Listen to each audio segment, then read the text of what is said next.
talk about Lalithambika Antharjanam, we know that she was a prominent Malayalam writer. She's a social reformer. She is best known for for exposing the pitiable plight of Nambudiri women who were denied every right. She was born in 1909 till 1987. She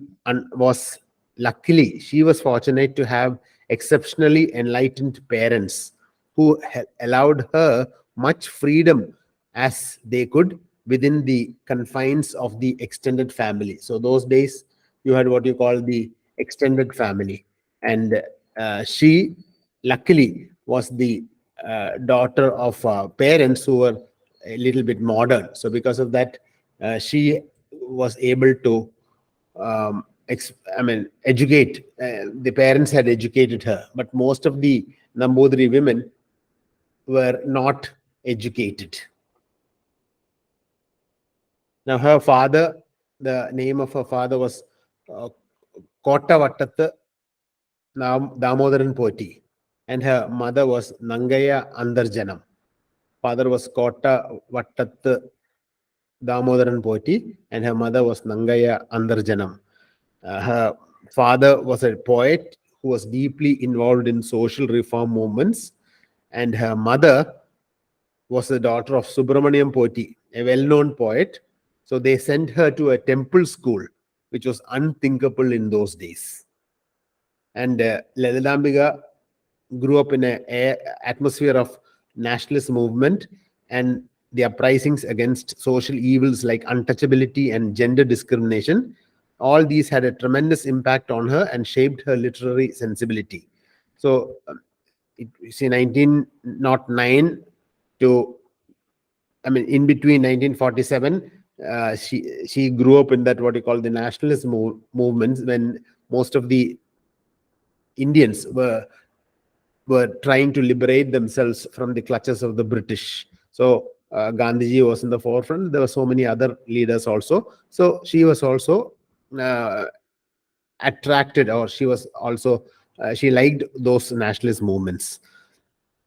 Lalithambika gave Malayalam short story its strength and vigor. Even though she started her literary career writing poems, she ended up as a doyen of Malayalam literature.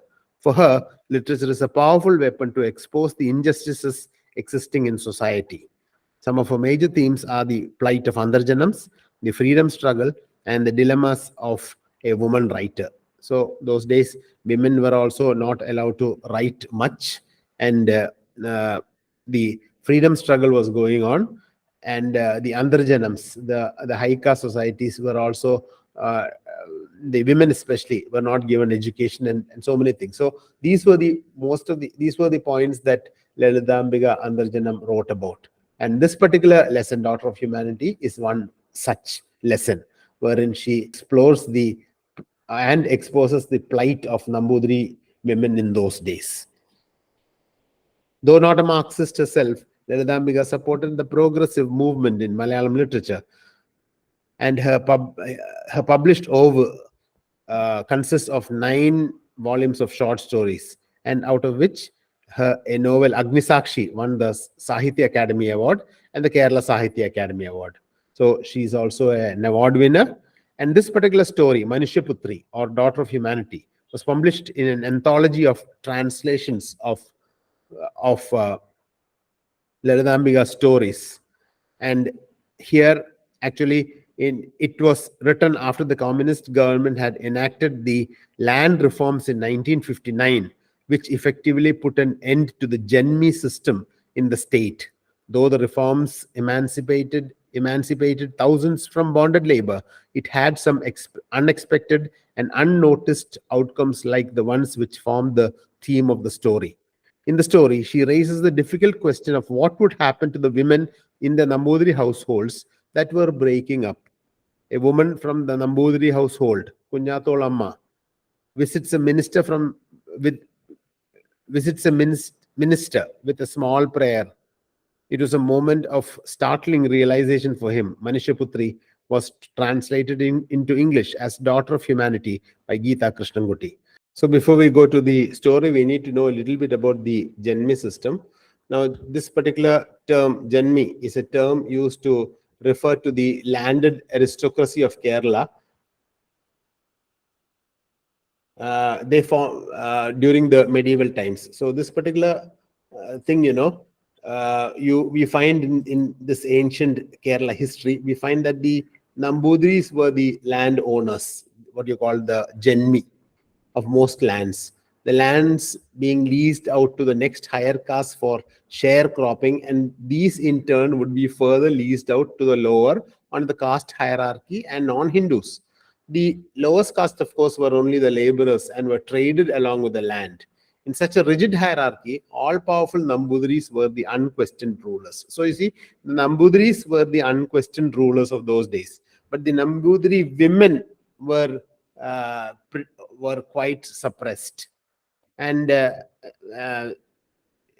was about. We'll go a little bit about the Nambudri women also. The Nambudri women were actually they were condemned to lead a cloistered life, beset with tormenting taboos. And during the colonial era, Nambudris were at the top of the traditional social hierarchy, but the community degenerated due to the indulgence of Nambudri men in multi-marriages and uninhibited lifestyles, while their wives lived in seclusion, being away from the outside world. So you see, the Nambudri men had quite a good time, whereas the women were suppressed and they were generally cloistered and put into houses, into their own houses. So here we are going to see a story of one such Nambudri woman who helps others.